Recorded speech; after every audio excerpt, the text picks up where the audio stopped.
आप न्यूज देखते होंगे कि पैसा हम किस में निवेश करें।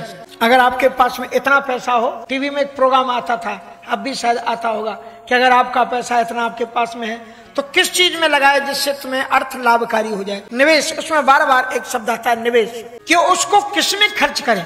तो कहते जो तुम बुद्धि को दुनिया में खर्च कर रहे हो, दुनिया में से खर्च मत करो। मय्ये वो मन आदत्सो और मई बुद्धिम निवेश है, उस बुद्धि का तुम मुझ में निवेश कर दो, सन्निवेश कर दो। मन मना भाव। तो अर्जुन ने चिंतन किया, कितनी हाई लेवल की बात है। भगवान का मन कैसा है? भगवान का मन बनने के पहले आपको जानना पड़ेगा भगवान का मन कैसा है। तो भगवान कहते हैं कि जब तुम मेरे मन वाले बन जाओगे तो संसार के जितने भी प्राणी हैं, सब प्राणियों में तुम्हें मैं नजर आने लग जाऊंगा, सभी में मैं ही नजर आ जाऊंगा। तब समझ लेना तुम मेरे मन वाले हुए हो, क्योंकि मैं ही सभी लोगों के अंदर में बैठा हूं। समत्वम योग उच्चते,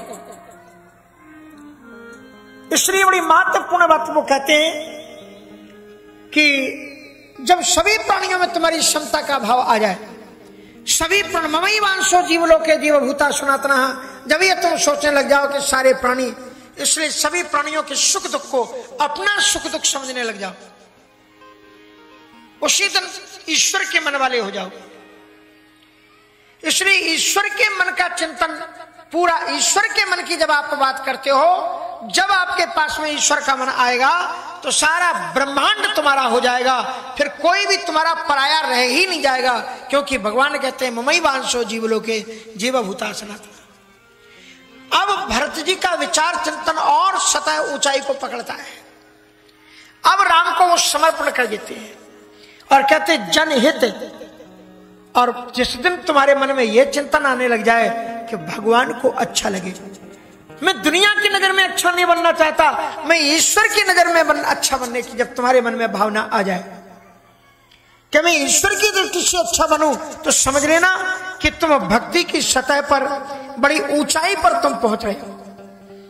और जब ऐसा एक चिंतन तुम्हारे मन में आएगा तो आप समझ सकोगे कि ये जिंदगी जो है वो आपकी नहीं है, आपका हर एक व्यक्ति का जीवन कर्ज के बोझों से लदा हुआ है। हमारा और आपका जीवन कर्ज से लदा हुआ है। माँ बाप का कर्ज है, माँ बाप के माँ बाप का कर्ज है, जिन लोगों ने मुझे सिखाया पढ़ाया उनका कर्ज है। ये जिंदगी सारी कर्ज कर, इसको अदा कीजिए। भरत जी कितनी हाई लेवल की बात कर रहे हैं कि अभी करुणा करे, हे करुणा सागर प्रभु, कीजिए सोई और जनहित। और मैं केवल अपने हित की बात नहीं कर रहा हूं, मैं किसमें सुखी होऊंगा मैं इसकी बात नहीं कर रहा हूं। अब पूरी दुनिया हमारी है। और जनहित प्रभु चिते क्षोभे न होई।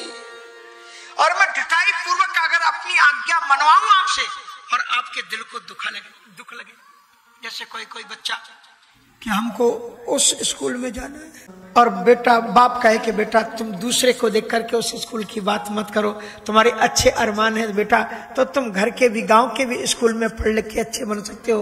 उसका बाप बहुत कम, नहीं बाबूजी हम पढ़ेंगे उसी में पढ़ेंगे, नहीं तो हम अपनी आत्महत्या कर लेंगे, मर जाएंगे।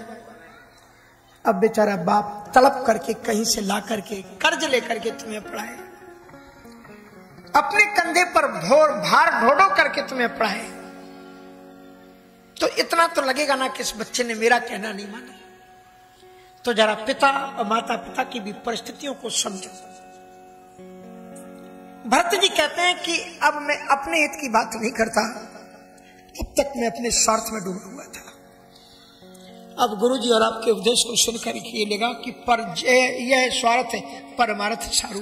अगर किसी के लिए अपने स्वार्थ को त्याग दिया जाए तो वो परमार्थ का सार बन जाता है। इसलिए जनहित, अब मैं जनहित के लिए जो उचित हो भैया मैं वही करने के लिए कह रहा हूं।